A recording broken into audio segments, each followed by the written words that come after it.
Hi everyone, welcome to yet another interesting episode of the Wisdom Wealth Speak. Today with us we have an extremely interesting guest. We have Sudhanshu Asthana, who is the fund manager at UTI Mutual Fund, and today we are going to be discussing and talking more about the new UTI focused equity fund that is soon going to be launched from the trusted stable of UTI Mutual Fund. So Sudhanshu, a very warm welcome to the show. Thank you, Neerav. Thanks for inviting me. Pleasure is mine. So, Sudhanshu, when we think about focused funds, there is one elementary question that comes to most new investors' mind, and that is how does a focused fund differ from other mainstream equity funds? How does it make it different from any other equity fund that one invests in? So, just see, if you're looking at diversified equity funds, the average positions are anywhere between, 45, 50 to maybe in 60 positions, right? In a focused fund, our fund is going to be investing up to a maximum of 30 stocks. There are focused funds which are also lower.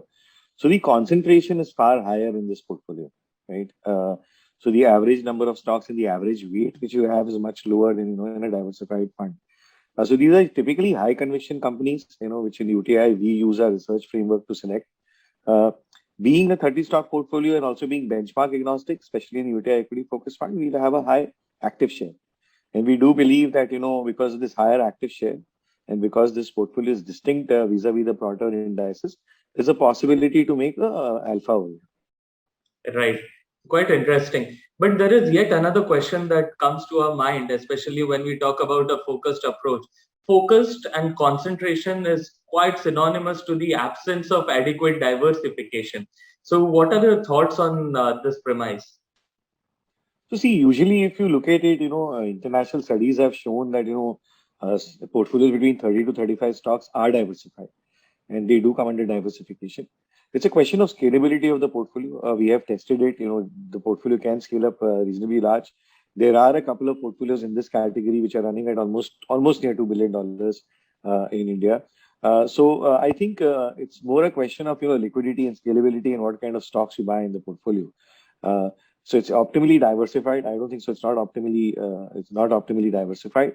Yes, when you have a 15 stock, 20 stock portfolio, then it does become a question of diversification. But when you're investing between 25 to 30 stocks, and more towards 30, it is optimally diversified.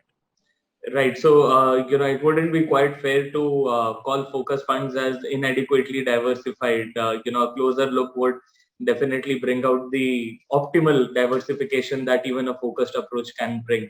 I get that point loud and clear, and I hope our audience also. Yeah, you were saying? Sure. Okay. No, sure. I read the same. Okay. Okay, so when we're talking about this, this particular focused fund, and given that it is in the NFO stage, what will be your stock selection framework while deciding the portfolio? Are there any preferences, restrictions? I heard you earlier say that this is going to follow a benchmark agnostic approach. What other things, rather, what other features are worthwhile knowing when we look at this particular NFO? So see, from a stock selection perspective, the core of the portfolio is going to be built around sustainable businesses. And sustainable businesses are companies which have a long runway for growth. Where a product or a service can scale over a 10, 20, 30 year period. So that's what sustainable businesses are about. They're also companies which generate enough internal capital, to sustain this growth in the future, to fund its own growth, both in the form of working capital and capital expenditure. Even if they are short on capital expenditure, if they borrow that money, the payback periods are very, very low. So this is where the core of the portfolio will be built. We will add transformation opportunities around it. Transformation opportunities are basically companies which are there in industries and sectors where usually the outcomes are sustainable. But this company or particular company might be going through a strategy issue or a management issue or some other issue. And wherever we see the strategy being aligned for sustainable outcomes, we'll invest in that. To this, we'll add some cyclical opportunities. Companies where on an average over a 5-6 year period cycle, the outcomes are sustainable, but you might have a few years in between where the outcomes don't look sustainable. So we'll invest in these opportunities when the valuation is attractive, hoping that the valuation will turn to mean reversion will happen over here. So that's what we're looking at. From a investment perspective, it's a benchmark agnostic, sector agnostic fund. We are not looking at the portfolio construction stage to have any kind of bias towards a sector. We will be investing the top ideas, up to 30 ideas, which come out, leverage our, investment team, our research framework, our research process. So the high conviction ideas which we have, these hand-picked, high conviction ideas, is through which we will build our portfolio. So that's broadly which is there. And because of this, because it's benchmark and sector agnostic, it invests across market capitalization and sectors. It will be adequately diversified, up to 30 stocks. Also, the fact that, because it is got a high active share, it will, have the ability to generate alpha, potentially the ability to generate alpha in the future. So these broadly are the parameters of the fund. Understood. Understood.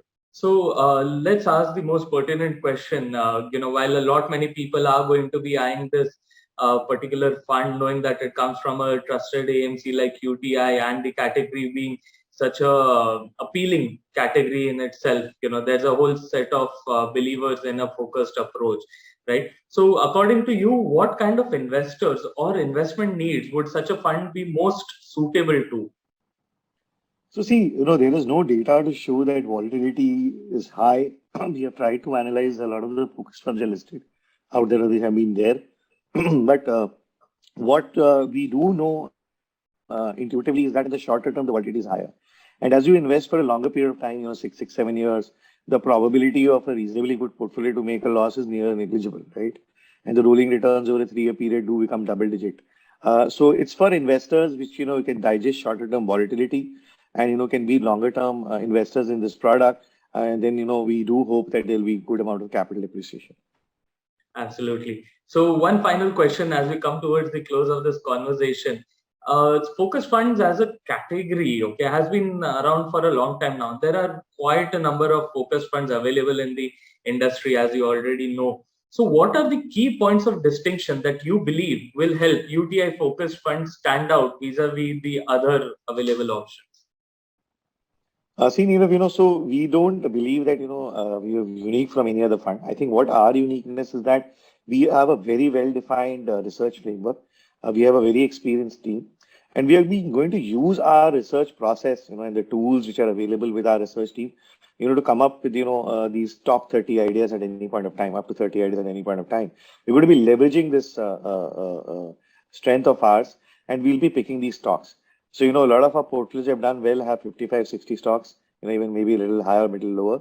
But the idea is to have these high conviction ideas and put them in a concentrated portfolio, have reasonable positions in them, and, hope for that fact that, the potential alpha generation will happen.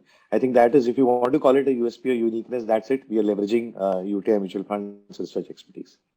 Absolutely. I feel towards the end, you summarized it really well. It is indeed a USP to have a very strong research process methodology and having the ability to leverage it and use it in your fund management. I feel that answers the question perfectly.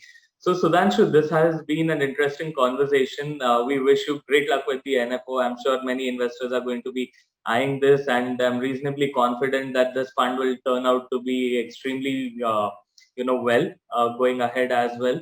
So all the best, Sudhanshu. Thanks a lot for your time and your insights. Thank you, Nirav. Thanks for inviting me. Pleasure's mine. Mutual fund investments are subject to market risks. Read all scheme-related documents carefully.